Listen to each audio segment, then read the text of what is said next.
PlayStation 2 was one of the greatest gaming platforms of all time, and with it came some of the greatest games of all time.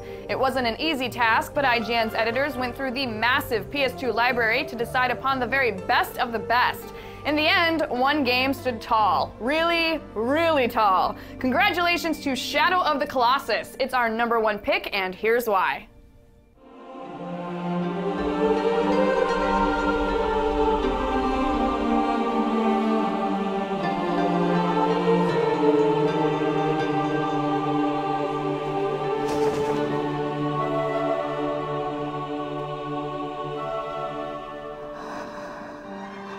Shadow of the Colossus is by far the best game on PlayStation 2 because there's nothing like it on the platform, period, or really anything that came out that generation or since.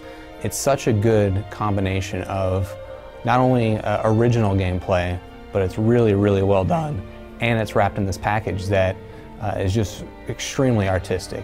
The thing that really sets it apart is the game is pure in every sense of the word. There's no clutter in Shadow of the Colossus. It's just you, a horse, a sword, and boss enemies. You don't have to fight through a bunch of hordes of nobodies to get to where you're going. So when done well, boss fights are always the most exciting parts of a game for me. So when I heard that Shadow of the Colossus was all boss fights, all the time, I was on board immediately. You just come up to this colossi in the middle of nowhere and you gotta figure out how to take it down.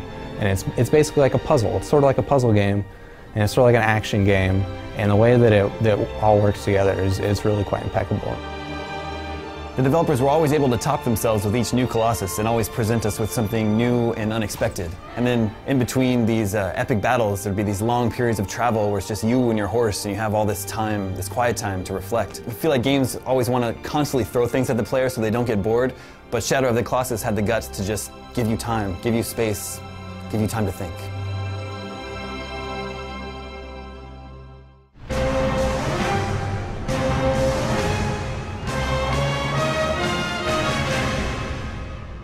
Really what did it for me in terms of getting drawn into the world was the first boss fight, and just realizing the scope of the game, realizing the types of challenges that were going to get thrown at me, and just sort of getting used to the totally unique kind of pacing that the game had.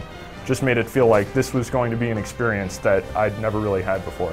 I got up to the part where the 5th Colossus flew in, and it's just kind of this gigantic winged beast that takes up the entire screen. It's flying over water, dipping in and out. And you have to jump onto its back, climb across its wings as it's flying and trying to shake you off, and stab it. And I'd never played a boss fight in a video game like that before, and I don't think I have since.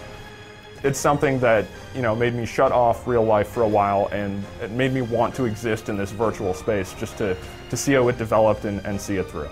I was really, really, really impressed with their ability to combine adventure action elements and puzzle elements in a way that doesn't feel like a puzzle game, but it really is.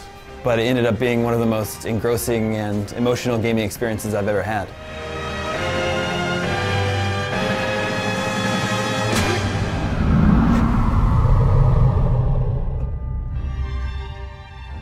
The art design of the game is really compelling. The music is fantastic.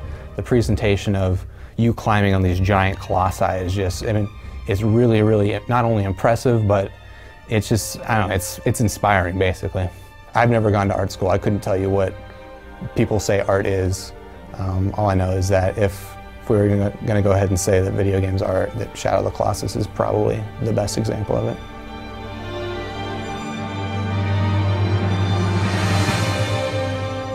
Thanks for the memories, guys. For those of you out there who missed this game on PS2, it will be available on the PS3 in spring 2011 as part of the Eco and Shadow of the Colossus collection. And if you can't get enough of the PS2, be sure to check out IGN's list of the top 100 PS2 games at go.ign.com/top100ps2.